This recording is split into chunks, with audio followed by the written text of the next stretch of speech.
En 2020, j'ai eu la chance d'interviewer Thomas Derick, 21 ans, étudiant en école de commerce et explorateur. Thomas, je le connais depuis qu'il a 11 ans. C'était le fils d'amis lorsque j'étais expatriée à Tokyo. Ce qui m'a interpellée dans Thomas, c'est sa détermination dans son projet professionnel hors du commun et la maturité dont il fait preuve du haut de ses 21 ans. Je vous propose de l'écouter.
Au début, je me suis vachement intéressé au développement personnel, aussi un peu à la spiritualité.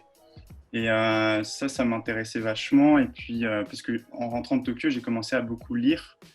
Et j'ai commencé à lire des récits d'aventuriers et j'ai commencé à être vraiment fasciné par ça.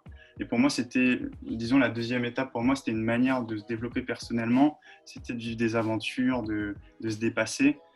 Et au début, c'était vraiment des fantasmes. Et en fait, c'est devenu, disons, un pan de mon projet professionnel à partir du moment où j'ai commencé à réfléchir à qu'est-ce que je voulais faire.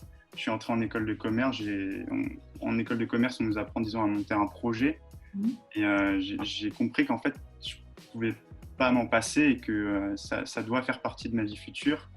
Et aussi, quand je me rappelle un jour, je voyais l'interview d'un explorateur.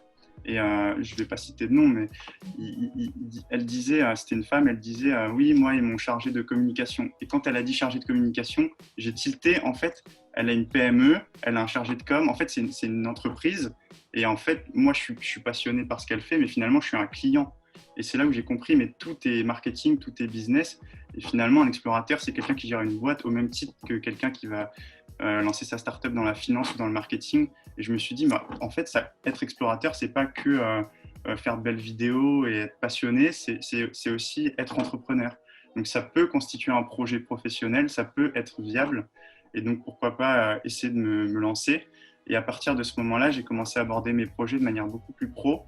C'est-à-dire qu'avant, c'était, je fantasmais des voyages et je pensais que à ça, alors que maintenant, je vais l'aborder de manière médiatique. Je vais réfléchir à comment je peux communiquer dessus, quel budget ça va me coûter, qu'est-ce que je peux en faire, en quel service et produit je peux le convertir, ce projet.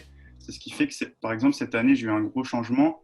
Mes projets deviennent de plus en plus professionnels et j'espère que dans quelques années, ça le sera suffisamment pour commencer à en vivre, ou au moins avoir un complément de revenus et être vraiment reconnu dans cette activité.